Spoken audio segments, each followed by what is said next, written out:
Hello friends, welcome to our YouTube channel selection India. और हम आपसे रूबरू हो रहे हैं मूल विधि के लिए। और मूल विधि आपको पता ही है, मैंने इसमें 3 क्लास ले चुका हूं और उसके बाद नेक्स्ट क्लास आपकी स्टार्ट होती है।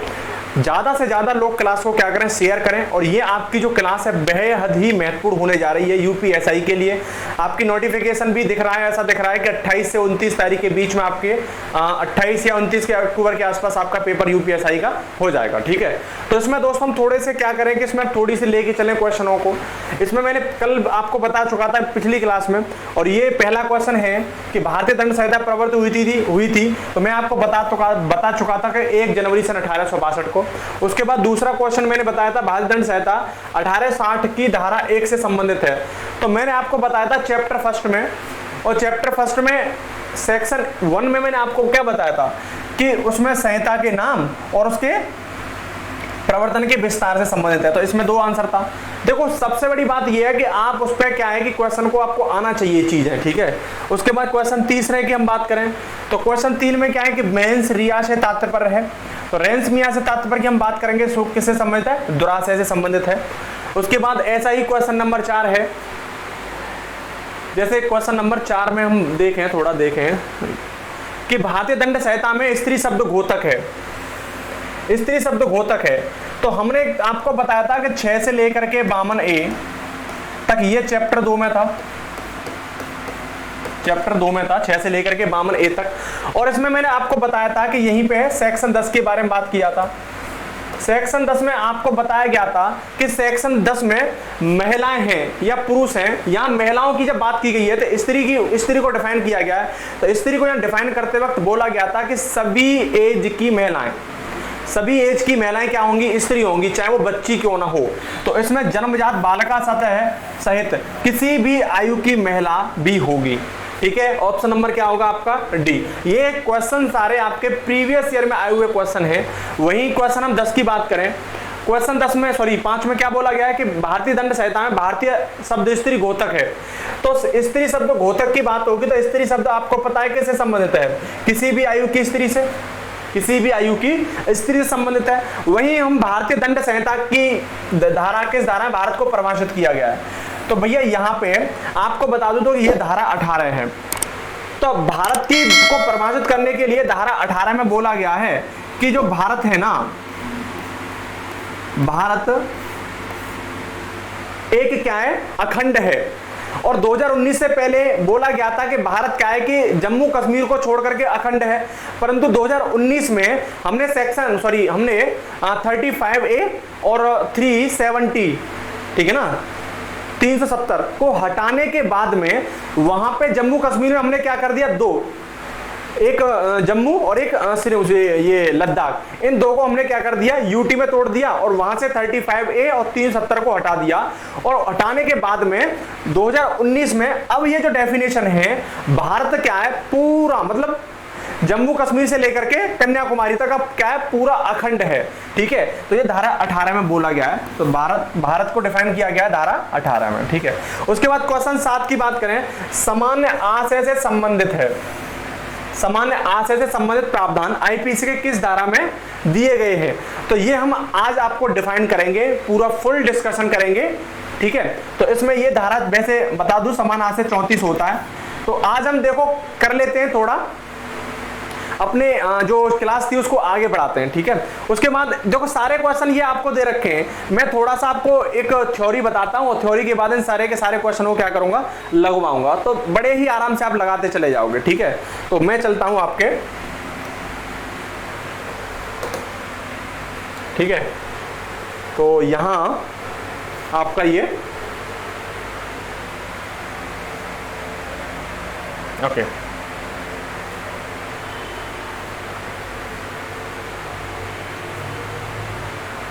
ठीक है, ये आपका,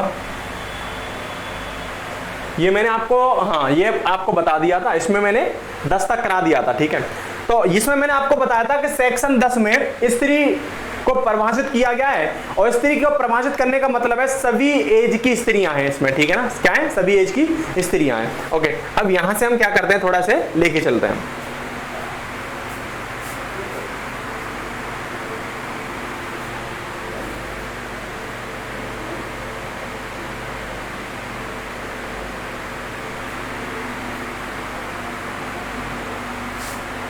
ठीक है, तो अब हम यहां से स्टार्ट करते हैं अपना।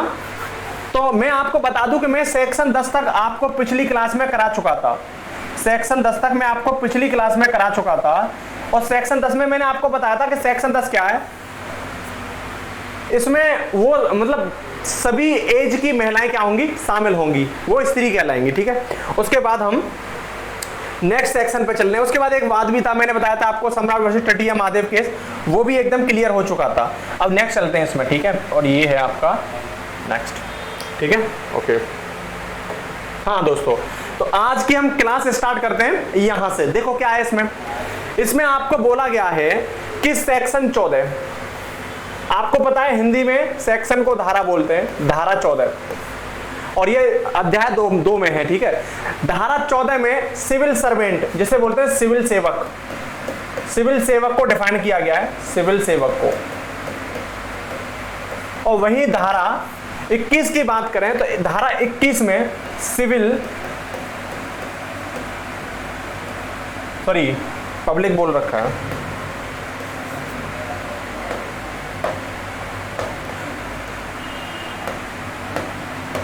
ठीक है। तो ये कौन सा है आपका, लोक सेवक है, पब्लिक सर्वेंट को बोलते हैं हिंदी में लोक सेवक। कौन है आपका ये, लोक सेवक है, ठीक है। तो धारा 14 में पूछे तो धारा 14 में आपको दे रखा है सिविल सेवक, और धारा 21 पूछे तो धारा 21 में आपको डिफाइन किया गया है लोक सेवक को, ठीक है। इसमें हम थोड़ा सा देखें कि लोक सेवक क्या होता है और सिविल सेवक क्या होता है। तो देखो सिविल सेवक की बात आएगी तो ये पब्लिक सर्वेंट होंगे, और इसका कहने का मतलब सभी सिविल सर्वेंट पब्लिक सर्वेंट होते हैं, परंतु सभी पब्लिक सर्वेंट सिविल सर्वेंट नहीं होते, ठीक है ना। इसमें क्या है कि जब भी सिविल सर्वेंट की बात आएगी तो सिविल सर्वेंट सारे आईएएस अधिकारी, आईपीएस अधिकारी, कहने का मतलब ऑल इंडिया सर्विस के ऑफिसर, ऑल इंडिया जो सर्विस है उसके सभी ऑफिसर क्या कहलाएंगे, आपके सिविल सर्वेंट होंगे। और उसी में असैन्य अधिकारी, सिविल सर्वेंट कभी भी सैन्य अधिकारी आपका नहीं होगा, सैन्य अधिकारी नहीं होगा। तो सिविल सर्वेंट में सिर्फ और सिर्फ असैन्य अधिकारी आएंगे, और आईएएस पीसीएस होंगे, आईएएस और आईपीएस, और ऑल इंडिया सर्विस लेवल के सभी ऑफिसर। उसके बाद पब्लिक सर्वेंट की अगर हम बात करें, पब्लिक सर्वेंट में भाई दोनों ही सैन्य और असैन्य दोनों ही आ सकते हैं। सैन्य की बात करेंगे तो सीमा के सभी कमीशन्ड ऑफिसर होंगे, सॉरी सेना के सभी कमीशन्ड ऑफिसर होंगे। और उसके बाद में जब असैन्य की बात आएगी तो असैन्य में इसमें नगर निगम के अधिकारी, न्यायाधीश, और तो प्रधान जो होते हैं ग्राम प्रधान, वो भी आ जाएंगे आपके, ग्राम प्रधान भी क्या होंगे इसमें आ जाएंगे। इसमें ग्राम प्रधान, ब्लॉक प्रमुख वगैरह, ये सारे सभी ऑल ये सभी क्या आ जाएंगे, लीडर आ जाएंगे किसमें, पब्लिक सर्वेंट में। क्लियर है, ये आपको यहां से क्लियर हो जाना चाहिए कि हमारा धारा 14 है वो सिविल सर्वेंट से संबंधित है, धारा 21 आपकी पब्लिक सर्वेंट से संबंधित है, ठीक है, ये क्लियर हो जाना चाहिए। उसके बाद सेक्शन 23 आते हैं। सेक्शन 23 में हम देखें धारा 23 क्या कह रही है।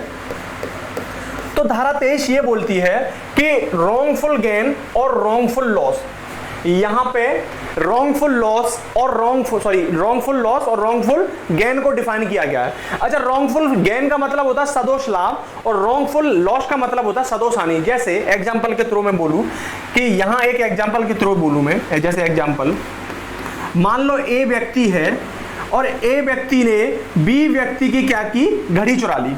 क्या किया, घड़ी को चुरा लिया, घड़ी चुराई। क्या समझे, ए व्यक्ति ने बी व्यक्ति की घड़ी चुरा ली, तो अब ए ने चुराई है तो उसको गेन हुआ होगा, परंतु जो गेन हुआ है ना, लाभ हुआ है, वो रॉन्गफुल गेन है दोस्त। क्या है, रॉन्गफुल गेन। कहने का मतलब है कि उसको लाभ तो हुआ है, परंतु लाभ कौन सा हुआ है, उसे सदोष लाभ हुआ है। और जब बी की बात आएगी तो बी के हाथ से क्या हुई है, घड़ी चोरी हुई है, उसको नुकसान हुआ है, और वो नुकसान हुआ है वो गलत नुकसान हुआ है, तो उसको बोलेंगे रॉन्गफुल गेन, रॉन्गफुल लॉस। इसे ही बोलते हैं सदोष हानि और सदोष लाभ। सदोष हानि और सदोष लाभ की जब भी बात आएगी तो वो आपके धारा किसकी बात आएगी, धारा 23 में होगा। ये यहां से क्वेश्चन आपसे पूछ लिया जाता है। नेक्स्ट चलते हैं धारा 24, इंपोर्टेंट क्वेश्चन है इस बार का, ये इस बार आप पूछ भी सकता है आपसे, ठीक है। सेक्शन 24 धारा 24 बोलती है बेईमानी की परिभाषा। आपसे बोल रहे डिसऑनेस्टी, डिफाइन ऑफ डिसऑनेस्टी कि बेईमानी की परिभाषा क्या है, तो बेईमानी की परिभाषा आएगी तो भैया बेईमानी की यहां परिभाषा में क्या होगा, रॉन्गफुल गेन और रॉन्गफुल लॉस होना चाहिए। बेईमानी में एक चीज याद रखना, बेईमानी की जब भी परिभाषा पूछेगा, बेईमानी की परिभाषा में आपका जो इंटेंशन है, वो आशय है, वो रॉन्गफुल गेन और रॉन्गफुल लॉस से होना चाहिए। कहने का मतलब यहां कि यदि कोई भी व्यक्ति का आशय है, इंटेंशन है कि वो बी नाम के व्यक्ति को फायदा पहुंचाएगा, तो क्या करेगा, ए नाम के व्यक्ति से चुराएगा और बी नाम को दे देगा। इसका मतलब क्या हुआ कि वो उसका ये जो आशय था वो रॉन्गफुल गेन और रॉन्गफुल लॉस से था। तो यहां हानि होगी, लाभ होगा, एक को हानि एक को लाभ। ठीक है, तो इस कंडीशन, ये इस कंडीशन को डिफाइन कर रहा है। एक बार अपने इस स्क्रीन को स्क्रीनशॉट ले सकते हो, मैं थोड़ा सा अलग हट जाता हूं, आप इसे स्क्रीनशॉट ले सकते हो। ठीक है, स्क्रीनशॉट ले लिया होगा, नेक्स्ट चलते हैं।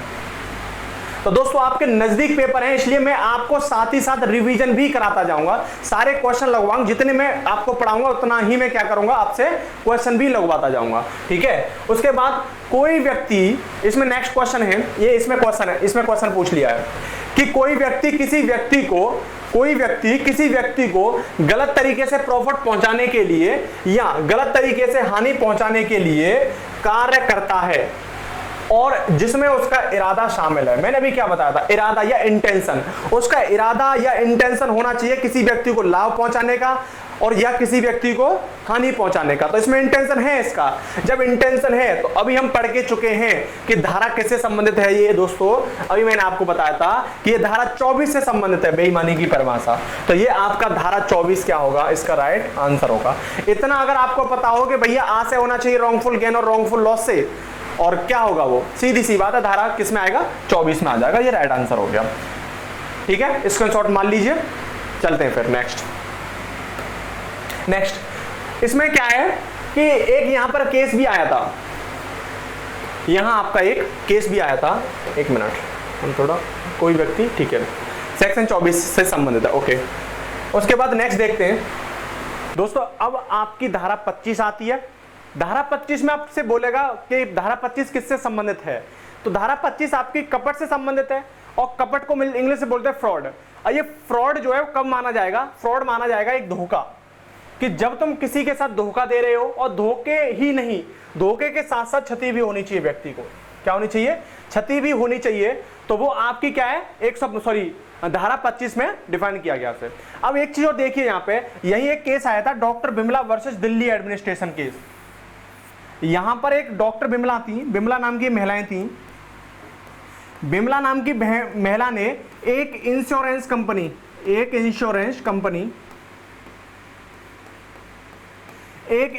कंपनी में अपना इंश्योरेंस कराया, परंतु इन्होंने अपना नाम बिमला नाम बता के गीता नाम रखा।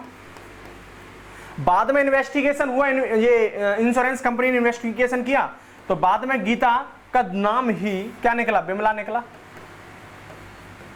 जैसे ही बिमला निकला तो इंश्योरेंस कंपनी ने इन पे धारा 25 के तहत, धारा 25 के तहत इन पे क्या करा दिया, इनका धारा 25 के तहत इन पे केस दर्ज करा दिया। और जब ये कोर्ट में गया केस, तो कोर्ट ने देखा कि बिमला ने यहां पर धोखा, चीट तो किया है, डिसीट तो किया है, परंतु यहां पर कंपनी को या किसी व्यक्ति को क्या नहीं हुई, क्षति नहीं हुई इसकी। तो जब क्षति नहीं हुई, तब दिल्ली हाई कोर्ट ने बोला कि भाई अभी ऐसा है कि इन्होंने धोखा तो दिया तुम्हें, परंतु अभी क्या है कि किसी को क्षति नहीं पहुंची है इससे। जब किसी को इससे क्षति नहीं पहुंची है, तो ये अभी फ्रॉड, कपट की जो डेफिनेशन है उसमें ये नहीं आएगा, इसलिए डेफिनेशन में नहीं आएगा। तो कुछ इसमें क्या हुआ कि जो हाई कोर्ट था, दिल्ली हाई कोर्ट ने क्या बोला, दिल्ली हाई कोर्ट ने उन्हें थोड़ा सा क्या किया, थोड़ा बोला कि आप इस तरीके की आगे फ्यूचर में कभी भी गलती नहीं करेंगे, और थोड़ा सा ऐसा आदेश देने के बाद इनको क्या कर दिया, बाइज्जत छोड़ दिया गया। तो कहने का मतलब ये हुआ कि यहाँ पे डॉक्टर बिमला ने धोखा तो दिया था, परंतु कोई क्षति नहीं हुई थी, इसलिए वो सेक्शन 25 के अंतर्गत नहीं आएगा। ठीक है, कोर्ट ने उनको क्या किया, इतना बोलने के बाद उन्हें छोड़ दिया गया। ठीक है, अब नेक्स्ट देखते हैं, ये आपकी धारा 25 है। धारा 25 के बाद आपकी नेक्स्ट धारा जो आती है वो दोस्तों धारा है सेक्शन 34।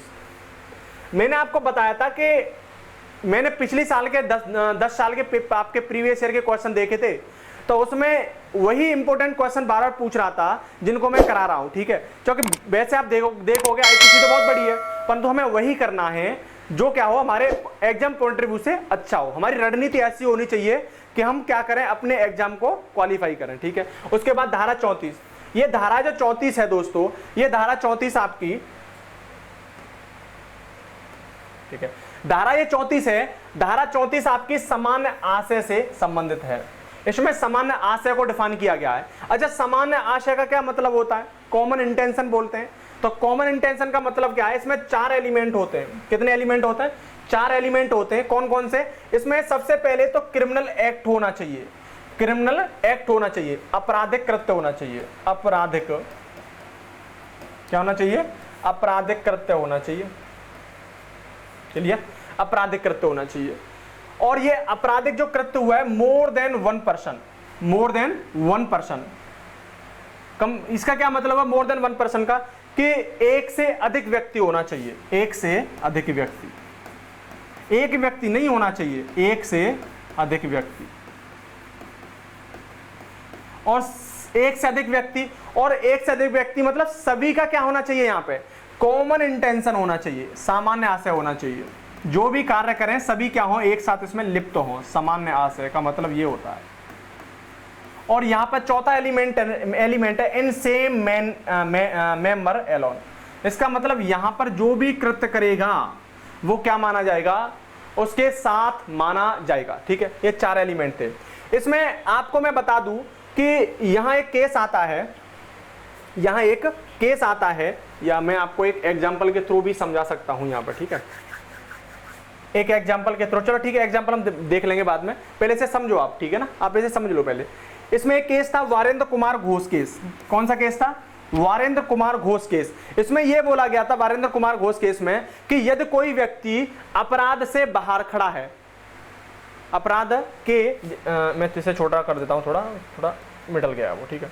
इसमें बोला गया है कि यदि कोई व्यक्ति अपराध के समय बाहर खड़ा है बट उसने अपराध में सक्रिय भाग नहीं लिया है, तब भी वो क्या माना जाएगा? अपराधी माना जाएगा। क्यों?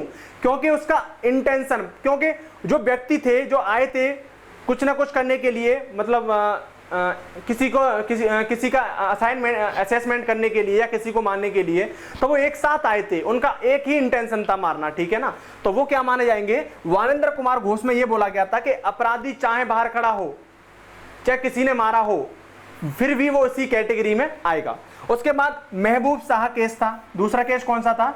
महबूब शाह केस था। महबूब शाह केस में यह था कि आपराधिक कृत्य या कार्य पूर्व सुनियोजित ढंग से हो। कौन से ढंग से हो? पूर्व सुनियोजित ढंग से हो, और सभी अपराधी माने जाएंगे। इसमें क्या माने जाएंगे? सभी अपराधी माने जाएंगे। यदि उन्होंने कृत्य, जो कार्य जो किया है, वो किससे किया है? पूर्व संयोजित ढंग से किया है, ठीक है ना। पहले से ही क्या रचाया इन्होंने? पहले से इन्होंने कृत्य के लिए क्या किया है? रचा हुआ है, ठीक है। इसी में मैं आपको एक जस्ट छोटा सा एग्जांपल दूं, उससे आप अच्छा समझोगे, है ना। यहां दे रहा हूं, सब बड़े ध्यान से समझना सभी लोग, ठीक है। इसमें मैं क्या देता हूं आपको? इसमें एक एग्जांपल देता हूं मैं। चलो यहां आ जाएगा एग्जांपल, ठीक है ना, या यहां पे भी आ जाएगा। सपोज करो A B C D E, A B C D E नाम के 5 व्यक्ति थे। ये कौन थे? 5 व्यक्ति थे, और इन 5 व्यक्तियों ने एक अपराध में संलग्नित हुए। किसमें? अपराध में। और अपराध क्या था कि महिला प्लस पुरुष की क्या कर दी इन्होंने? हत्या।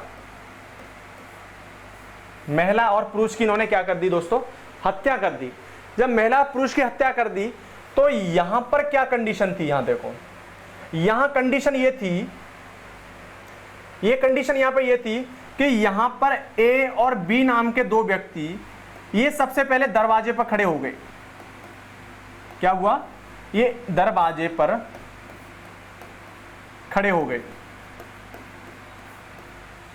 और यहां पर C और D व्यक्ति, इन दोनों व्यक्तियों ने क्या किया कि महिला और जो पुरुष था, महिला और पुरुष दोनों के क्या कर लिए? हाथ पकड़ लिए। महिला पुरुष दोनों के क्या कर लिए? इन्होंने हाथ पकड़ लिए। हाथ पकड़े, और इनमें से एक व्यक्ति ए व्यक्ति ने क्या कर दिया, इन दोनों में क्या कर दी, गोली मार दी,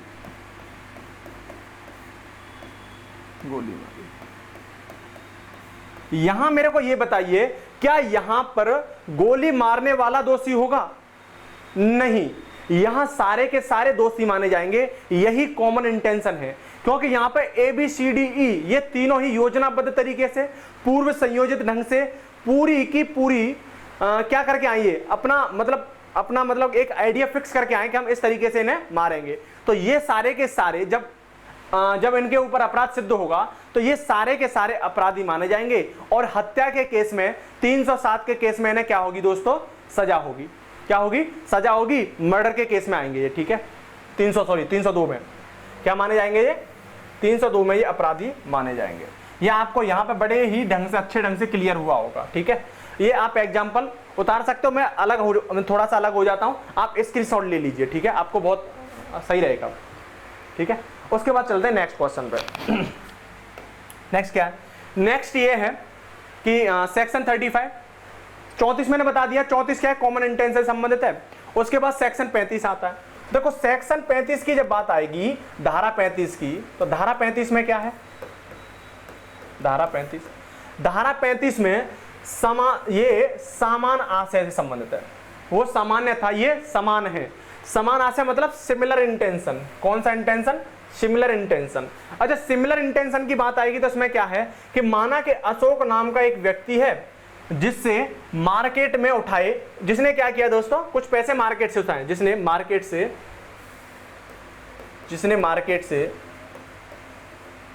कुछ पैसे उठाए, और उनके पैसे और क्या हुआ, अशोक ने पैसे उठाए और बाद में उसने क्या किया, पैसा नहीं लौटाया। जब पैसा नहीं लौटाया, जैसे अशोक था, अशोक ने ए नाम के व्यक्ति से 10 लाख, बी नाम के व्यक्ति से 5 लाख और सी नाम के व्यक्ति से 12 लाख लिए। अब बाद में हुआ ये कि उसने टाइम पर पैसे नहीं लौटाए। जब टाइम पे पैसे नहीं लौटाए, अब ए बी सी तीनों को क्या आएगा, गुस्सा। परंतु ए बी को नहीं जानता, बी सी को नहीं जानता, एक दूसरे से अनजान व्यक्ति हैं ये। परंतु अब ये अशोक से जब पैसे मांगने के लिए आए, ए व्यक्ति पैसा मांगने के लिए आया, बी व्यक्ति इससे पैसा मांगने के लिए आया, सी व्यक्ति इससे पैसा मांगने के लिए आया, परंतु ये सोच के आए थे कुछ भी हो जाए, इसके मैं हाथ पैर भी तोड़ दूंगा, फिर भी पैसे लेके जाऊंगा। सामान इनका आशय था, इनका आशय जो था वो आशय क्या था, आशय था अशोक को क्षति पहुंचाने का, अशोक को क्षति पहुंचाना। परंतु यहां यह क्लियर नहीं था कि कितनी मात्रा में क्षति पहुंचाई जाए, क्योंकि तीनों आपस में एक दूसरे से नहीं मिले हुए थे। अब यहां पे क्या हुआ, ए व्यक्ति आया, ए ने अशोक को चांटा मारा, और तुम्हें पता है कि आईपीसी में चांटा मारने के लिए क्या होता है, धारा 323 में क्या है, सजा दी गई है। और बी में क्या है, बी ने क्या किया, इसकी टांग तोड़ दी। यदि आप किसी व्यक्ति की टांग तोड़ देते हो तो आप पे 325 के तहत क्या होगी, सजा होगी। और यदि आप किसी का मर्डर कर देते हो, वो दोस्तों मर्डर जो किया था पिछले वाले क्वेश्चन में वो 307 के तहत ही था, ठीक है। तो जब मर्डर कर देते हो, मर्डर क्या होता है दोस्तों, 307 के तहत उसे क्या होगी, सजा होगी मर्डर केस में, ठीक है। अब यहां पर ए ने चांटा मारा, बी ने टांग तोड़ दी, सी ने मर्डर कर दिया। यहां पर जो सजा होगी, अब यहां जो सजा होगी सभी को अलग अलग सजा होगी। ए को 323 के तहत, बी को 325 के तहत, 307 के तहत किसको होगी, सी को। इसका मतलब ये नहीं है कि तीनों को ही 307 लग जाएगी, नहीं, क्योंकि यहां पे इनका समान आशय है, ना कि सामान्य आशय। ये सभी को आपको क्या हो गया होगा, एकदम क्लियर हो गया होगा।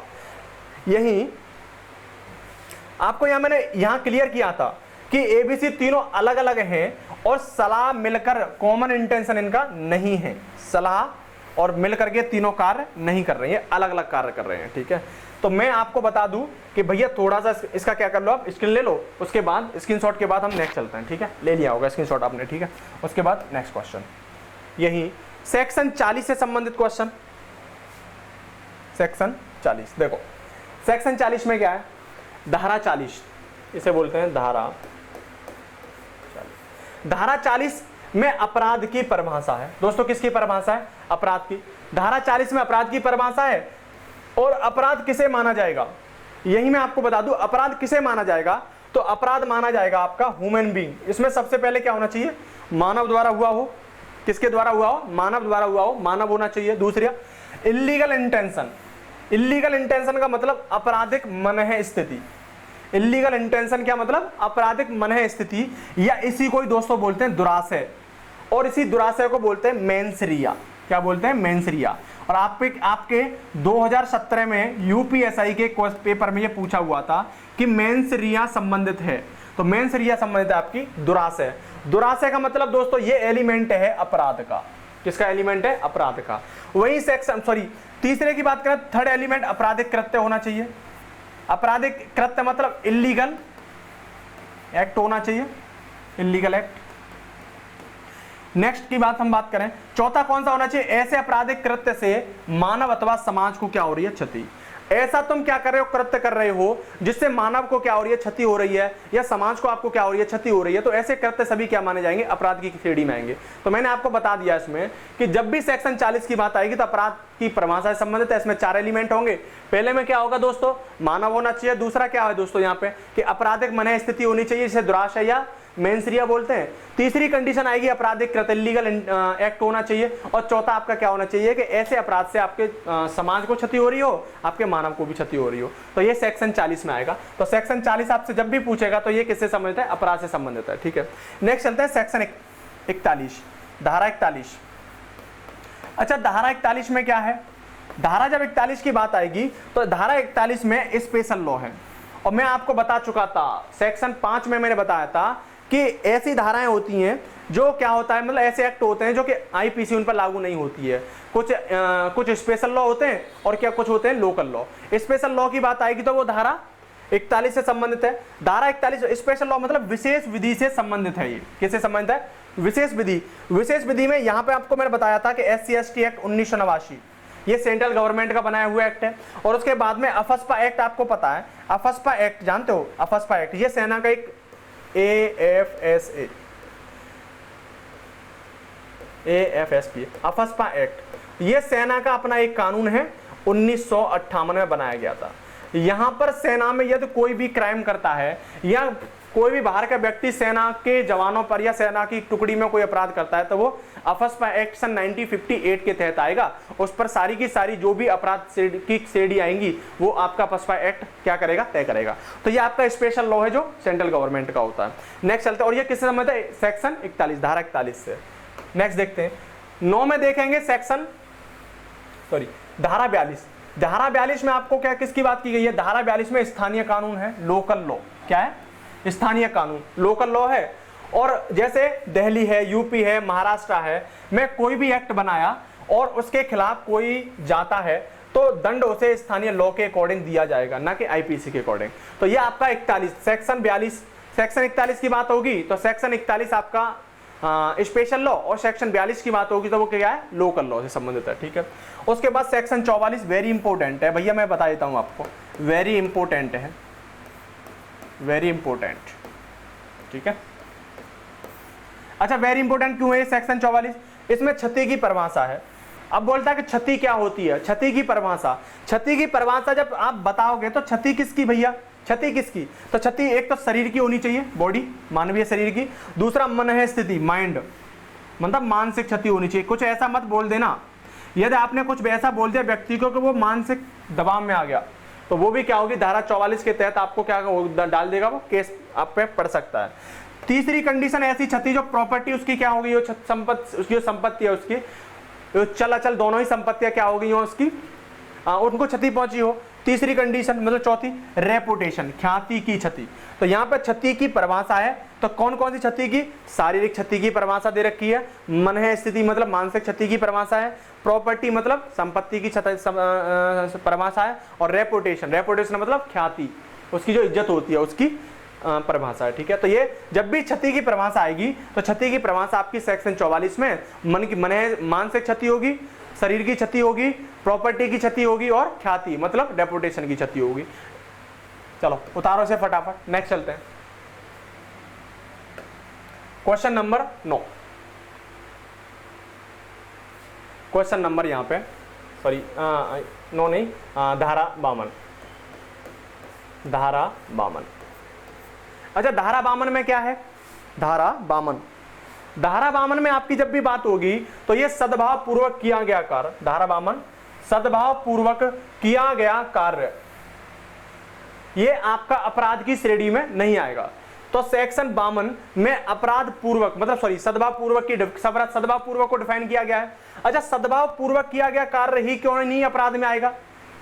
वो इसलिए नहीं आएगा क्योंकि सपोज करो यहाँ पे कि यहाँ पे सॉरी आपसे बोलेगा कि सेक्शन 52 संबंधित है, तो आप क्या बताओगे कि सेक्शन 52 में गुड फेथ मतलब सद्भाव पूर्वक की को डिफाइन किया गया है। सद्भाव पूर्वक यदि कोई कृत्य आपने बिना ध्यान सतर्कता से किया गया है, बिना ध्यान सतर्कता से किया गया है तो वह सद्भाव पूर्वक नहीं माना जाएगा। यदि आपने कोई कृत्य किया बड़े ही ध्यान से किया है, केयरफुली ढंग से, बड़े ही सतर्क होकर किया है, तो ऐसा कार्य आपका सद्भाव पूर्वक माना जाएगा। और जब सद्भाव पूर्वक माना जाएगा तो उस पर कोई भी क्या सॉरी वो अपराध की श्रेणी में नहीं आएगा। सपोज दैट जैसे एग्जांपल के थ्रू में बात करूं, एक वाहन चालक है और वह वाहन चालक बड़े ही ध्यान से सतर्क होकर अपनी गाड़ी चला रहा है और गलती से आगे से कोई मानव या कोई गाड़ी आ जाए तो उसमें क्या हो जाए, उससे एक्सीडेंट हो जाए, तो उस श्रेणी में वो व्यक्ति क्या होगा, सद्भाव पूर्वक कार्य की वजह से अपराध की श्रेणी में नहीं आएगा। तो ये आपका सेक्शन 52 से संबंधित है। अब मैं आपको यहां बता दूं कि धारा 6 से लेकर के 52A तक आपकी चैप्टर नंबर 2 में थी, चैप्टर नंबर 2 में ये आपका एकदम क्लियर हो चुका है। ठीक है, चैप्टर आपका 2 क्लियर हो चुका है। यहां मैं थोड़ा सा आपको रिवीजन के थ्रू लेके चलूं तो आपको मैं रिवीजन के थ्रू यहां पे लेके जा सकता हूं। देखो जैसे हमने क्या पढ़ा अब तक हमने पढ़ा कि चैप्टर जो 2 था वो समान स्पष्टीकरण संबंधित है। इसमें क्या होगा कि तमाम तरह की डेफिनेशन होंगी। अब ये देखो धारा 8 में मैंने आपको बताया था जेंडर की डेफिनेशन है, मेल फीमेल, और किसे बताएगा, मेल को बताएगा, फीमेल, और उसके बाद एक और होता है ट्रांसजेंडर। ठीक है, उसके बाद सेक्शन 10 में क्या है, सभी उम्र की लड़कियां, सभी स्त्रियां होंगी। उसके बाद नेक्स्ट मैंने आपको क्या बताया था, नेक्स्ट बताया था सेक्शन 14। सेक्शन 14 में सिविल सर्वेंट की परिभाषा है। सेक्शन 21 में पब्लिक सर्वेंट है। सेक्शन 23 रॉन्गफुल गेन और रॉन्गफुल लॉस से संबंधित है। सेक्शन 24 की बात आएगी तो बेईमानी है। बेईमानी में क्या दे रखा है आपको, ये यहाँ आशय होना चाहिए आपका, यहाँ पे जो आशय है वो आपका क्या होना चाहिए, रॉन्गफुल गेन और रॉन्गफुल लॉस से संबंधित। नेक्स्ट चलें, नेक्स्ट आपको बताया था कोई व्यक्ति किसी व्यक्ति, ये क्वेश्चन था आपका, आपने बता ये कर ही लिया था। उसके बाद चौथा ये महेश वर्सेस एमपी राज्य। अच्छा ये क्वेश्चन है आपका, देखो यहां पर ये क्वेश्चन एक थोड़ा सा छूट गया था, यहां पे देख लो आप थोड़ा सा, ये महेश वर्सेस एमपी राज्य ये वाद था, और ये वाद आपका, ये आपका वाद धारा 34 से संबंधित था। धारा 34 में आपको पता है सामान्य आशय है, कॉमन इंटेंशन, सामान्य आशय, क्या है, कॉमन इंटेंशन, सामान्य आशय। इसमें बताया गया था कि संयुक्त दायित्व का सिद्धांत है। क्या है, संयुक्त दायित्व का सिद्धांत, ये महेश वर्सेस एमपी राज्यवाद था। ठीक है, ये इसके अंतर्गत आता। यही क्वेश्चन था कि सामान्य आशय से के आधार पर संयुक्त दायित्व सिद्धांत के लागू होने के लिए आपराधिक कृत्य लाना चाहिए, सॉरी आपराधिक कृत्य होना, आपराधिक जो कृत्य है, आपराधिक कृत्य किया जाना चाहिए। ये यूपीएसआई 2017 का क्वेश्चन था आपका। तो इसमें आंसर होगा दोस्तों एक से अधिक व्यक्तियों के द्वारा, या कम से कम एक व्यक्ति द्वारा, या केवल 2 व्यक्ति के द्वारा, या केवल व्यक्ति द्वारा। तो यहां पे दोस्तों क्या होगा, एक से अधिक व्यक्ति होना चाहिए। क्या होना चाहिए, एक से अधिक व्यक्ति होने चाहिए, एक व्यक्ति नहीं होना चाहिए। किसमें, सामान्य आशय के क्वेश्चन में। उसके बाद नेक्स्ट चलें, इसमें हमने बताया था 25 फ्रॉड की डेफिनेशन है, फ्रॉड को हमने डिफाइन किया था। उसके बाद एक Bimla versus Delhi administration case भी डिफाइन किया था।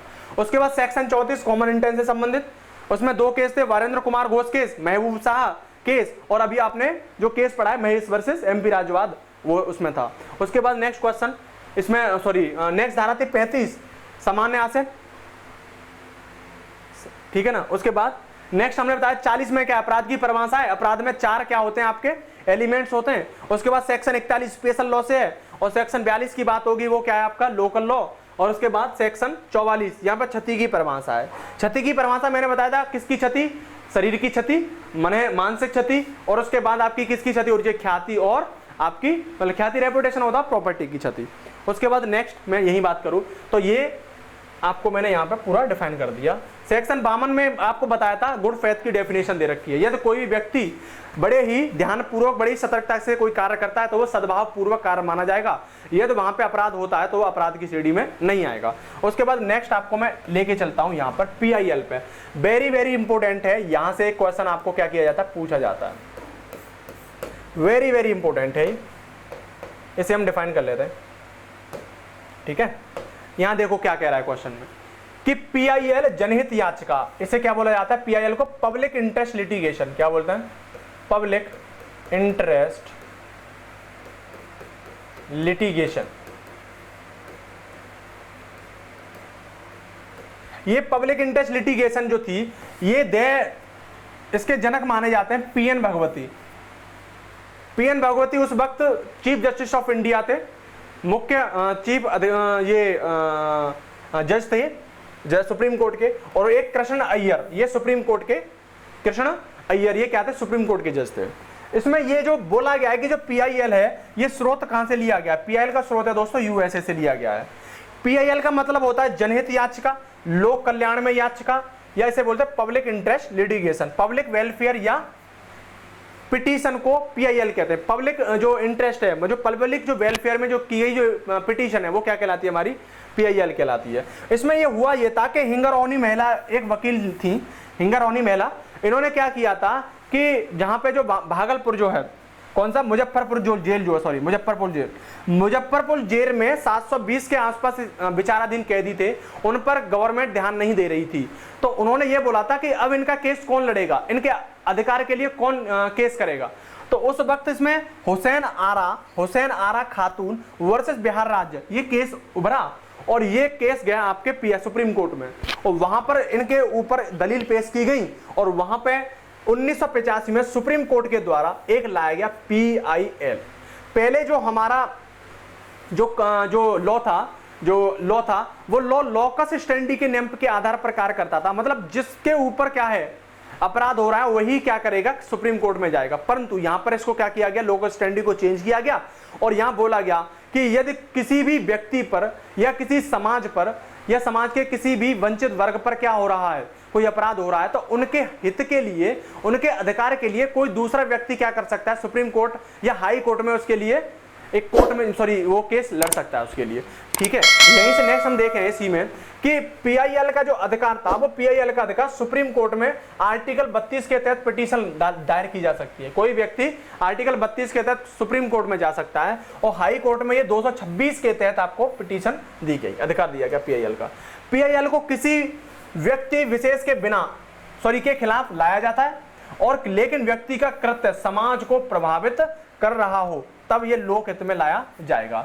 और ये जो PIL है, PIL की किसको स्वीकार हो, तो ये सुप्रीम कोर्ट और हाई कोर्ट की अपनी क्या होगी, हाँ, ये अपना अधिकार होगा कि पिटीशन को लिया जाए या ना लिया जाए। तो ये आपका यहाँ पे एकदम क्लियर होता है चैप्टर 2, और नेक्स्ट क्लास से हम चैप्टर नंबर 3 करेंगे, और चैप्टर 3 में आपको बताएंगे, और चैप्टर 3 में मैं थोड़ा सा आपको डिफाइन करूं। चैप्टर 3 में चलते हैं, तो चैप्टर धारा 3 मतलब चैप्टर अध्याय 3 में क्या है, अध्याय 3 दंड से संबंधित है। अध्याय 3 किससे संबंधित है, दंड से संबंधित है, और ये सेक्शन 53 से लेकर के 75 तक है। इसमें धारा कितनी है, 53 से लेकर 75।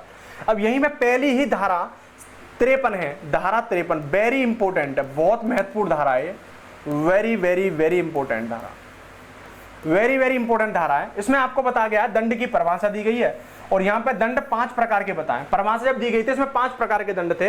एक तो डेथ, मृत्यु, दूसरा इम्प्रिजनमेंट ऑफ लाइफ मतलब आजीवन कारावास, तीसरा इम्प्रिजनमेंट है, कौन सा इम्प्रिजनमेंट, एक कठोर और एक सिंपल, और चौथी है फॉर फीचर ऑफ प्रॉपर्टी मतलब संपत्ति की कुर्की हो जाएगी, और पांचवा जुर्माना या फाइन होगा। तो ये आपके दंड की परिभाषा किसमें, सेक्शन नंबर 53 में, मतलब धारा 53 में आपको दे रखी है। उसके बाद नेक्स्ट हम देखें इंपोर्टेंट केस, इसमें इंपोर्टेंट इसमें केस आए थे। एक तो बच्चन सिंह वर्सेस पंजाब राज्यवाद था, बच्चन सिंह वर्सेस पंजाब राज्यवाद था। इसमें यह सुप्रीम कोर्ट का पक्ष था कि मृत्युदंड संवैधानिक है, मृत्युदंड क्या है, संवैधानिक है, और ये आर्टिकल 21 का उल्लंघन नहीं करता है। जो आपको बताया था गया था कि जो दंड की बात होगी तो दंड में सबसे पहला मृत्युदंड था, और उसके बाद दिल्ली पेनल्टी विरल से विरल, और इसके बाद बोला उन्होंने सॉरी जो डेथ पेनल्टी है वो विरल से विरल मतलब कि रेयर टू रेयर केस में दी जा सकती है। तो ये आपकी क्या है आर्टिकल सेक्शन आपका क्या था 53 में था, सेक्शन 53 में, ठीक है। तो ये सेक्शन 53 में आपको बता दिया कि दंड की परिभाषा है। उसके बाद सेक्शन 57 है दोस्तों, धारा 57। धारा 57 में आपको क्या बताया गया है, धारा 57 में आजीवन कारावास को, जो आपको आजीवन जो कारावास दिया गया है उस आजीवन कारावास को 20 वर्ष के कारावास के तुल्य माना जाएगा। आजीवन कारावास, आजीवन जो कारावास है वो 20 वर्ष के तुल्य माना जाएगा, 20 वर्ष के तुल्य माना जाएगा, धारा 57 में आपको बताया गया। तो दोस्तों आज के लिए हम इतना ही करते हैं क्योंकि टाइम हमारा हो गया है ज्यादा। तो हम अब जो नेक्स्ट चैप्टर आपका होगा वो हम कल कराएंगे, और उससे पहले हम जाने से पहले आपको थोड़े से क्वेश्चन को हम क्या कराते हैं, रूबरू कराते हैं। क्वेश्चनों पे आपको थोड़ा सा रूबरू करा देते हैं, ठीक है। ये क्वेश्चन है आपके, देखो आप बहुत ही आसान तरीके से कर पाओगे अब क्वेश्चन। देखो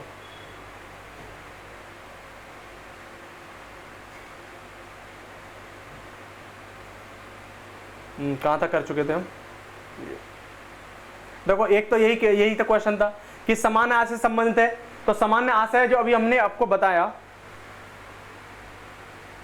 एक मिनट दोस्तों,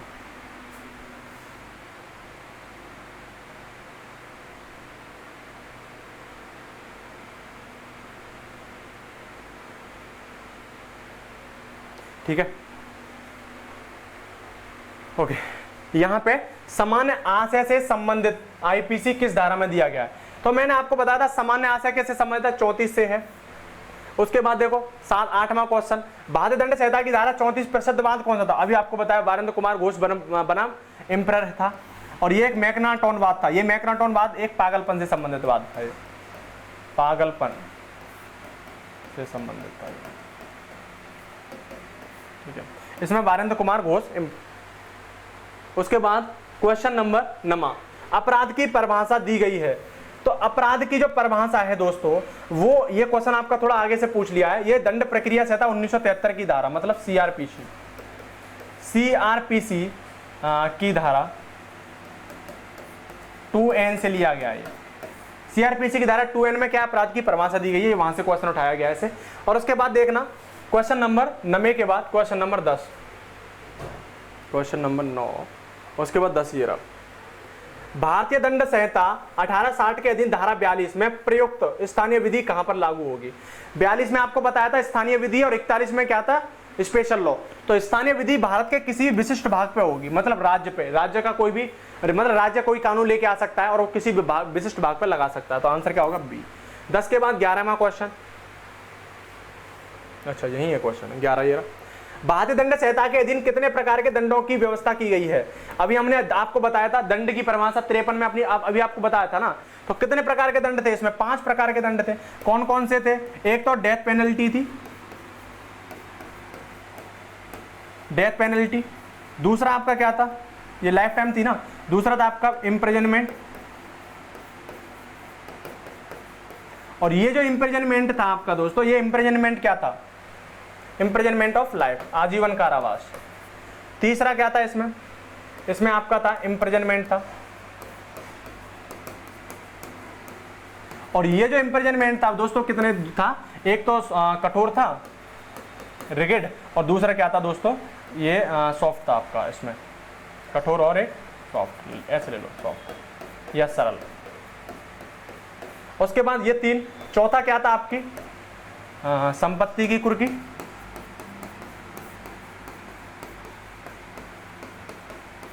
और 5वां क्या था आपका संपत्ति की कुर्की हो गई, और ये 3 ये 4 संपत्ति की कुर्की, और ये था जुर्माना, क्या था जुर्माना या फाइन।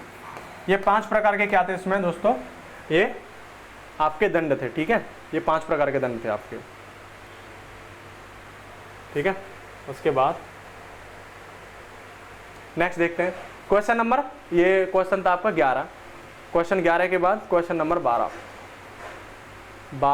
ये रहा। तो ये जल्लाद जो मृत्युदंड निष्पादित करता है, भारतीय दंड संहिता किस धारा के अंतर्गत अपराध दायित्व से मुक्त है। तो ये दोस्तों मैं आपको बताऊंगा सेक्शन चैप्टर आपको चैप्टर नंबर 4 में बताऊंगा, और चैप्टर जो 4 है वो संबंधित किससे थे, एसी में था, और ये सेक्शन 78 है। सेक्शन 78 में यहाँ पे जल्लाद, जो जल्लाद है वो जल्लाद क्या करता है, फांसी पर लटकाता है किसी व्यक्ति को, किसके कहने पे लटकाता है, वहां सुप्रीम कोर्ट बोलती है कि इस व्यक्ति को क्या किया जाए, इम्प्रिजनमेंट, सॉरी इसमें बोला जाता है डेथ पेनल्टी दी जाए। तो उस केस में वो धारा 78 के तहत तो उसका क्या माना जाएगा, लॉ, मतलब लॉफुल तरीके से कार्य है वो, ठीक है। उसके बाद 12 के बाद ये 13वां क्वेश्चन है, निम्न में से कौन सा बात अनुमतता के आधार पर पत्रचक्र, अनुमतता मतलब होता है पागलपन, पागलपन, और ये पागलपन जब है तो इसमें कौन सा दोस्तों जो वाद है वो आपका वाद है मैग्नाटॉन का वाद है। ये क्वेश्चन नंबर 13 हो गया।